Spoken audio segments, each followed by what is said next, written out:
House Democrats have their hands full trying to balance an impeachment inquiry spanning 6 congressional committees while simultaneously fighting a PR war with the White House and then, of course, trying to do what they were elected to do, get legislation passed. Massachusetts Congresswoman Katherine Clark is in the middle of it all. She's the vice chair of the House Democratic Caucus, and she joins me now. Congresswoman, welcome. I want to read part of what Josh Gottheimer, a Democrat from New Jersey, told the New York Times. He said, "We need to make sure this inquiry is fact-driven and evidence-based. You cannot prejudge something that is so solemn." Do you believe Democrats have to convince the public that they haven't already decided the president deserves to be removed? I wholeheartedly agree with that comment from Josh. And I can tell you that the mood of this caucus is one of somber responsibility. The president has not left us a choice but to stick up for the integrity of our elections, for the Constitution. But we are going to proceed expeditiously, but carefully and fairly.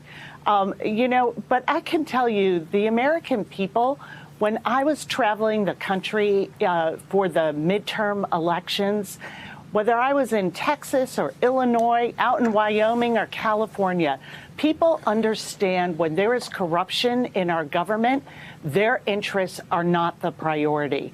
And this president has laid out that he has put his political gain over our national security, the integrity of our elections, and his oath of office. That is corruption, plain and simple. Do you think you can clearly convince the American public of that? You were pushing for an impeachment inquiry months ago because of actions uncovered in the Mueller report. But many, many Americans were so confused and bogged down by the report, even though there was damning information inside. And we heard from many who said, "I'm so confused by this. Can't we move on? I need health care. I need better schools." Do you believe this time will be different? Here's what the difference is. We have a whistleblower who has come forward and laid out a roadmap for us to investigate. But the president himself, through the documents that this White House, not known for its transparency or honesty, has put forth, shows this clear abuse of power. And that is just the beginning of this investigation. And as House Democrats, we are going to keep doing what we have been doing since we took the majority. Live up to our constitutional responsibilities to investigate and hold this administration accountable, but work for the American people. And that's why we have passed over 250 bills. We are tackling the high cost of prescription drugs. We have made and passed legislation that is critical to what families talk about at home, whether that's pay equity, reducing gun violence, making sure that there is a reasonable and comprehensive immigration reform. These are the bills that are out there that are stacking up in front of the Senate door. And so we're going to continue on both paths. But how are you going to make that roadmap that the president laid out for you materialize?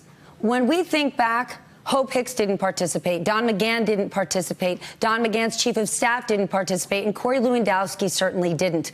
The documents that you've said we need to see, we know what the president's playbook is going to be. Run the clock, take it to court.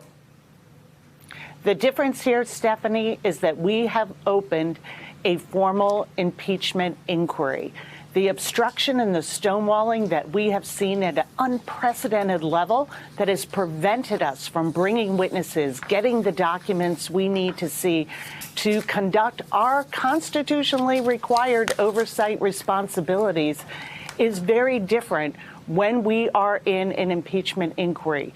That is why I came out for opening a formal inquiry a few months ago, to give us the tool, to give us what is in the Constitution that allows us to say, if you do not comply with Congress subpoenas, if you do not provide this information, that too becomes a possible article of impeachment. But that is the power of the inquiry. What are the actual consequences? Is it just the potential consequence of impeachment? Because there's now more and more people wrapped into this, and it's stunning when you watch so many members of the administration appear to be nonplussed, and that seems to be because they don't fear any consequence. What are the real-world consequences, whether it's for the president or members of the administration who may have cooperated with wrongdoing? Our obligation and the consequences for this president and those who enable him is that the truth is going to come out. We are going to make sure that the truth emerges. And that is why you are seeing the American people changing their mind, moving to support this inquiry, because the facts are emerging and they are not good for this president. They are holding up that this is a White House that is built on an increasing mountain of lies, and that this deception of the American people cannot continue. And what the president has done in this case is put our national security behind his political ambitions. He has asked a foreign government to come in and investigate a private citizen as a way to manufacture political dirt, to turn a foreign government into an oppositional research arm. This is so blatantly an abuse of power that it is very difficult for this White House to continue to obfuscate and weave and dodge.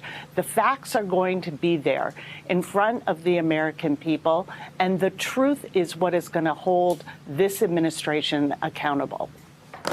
Well, they often say the truth will set you free. Thank you so much, Congresswoman. I appreciate you joining me today. Hey there, I'm Chris Hayes from MSNBC. Thanks for watching MSNBC on YouTube. If you want to keep up to date with the videos we're putting out, you can click subscribe just below me or click over on this list to see lots of other great videos.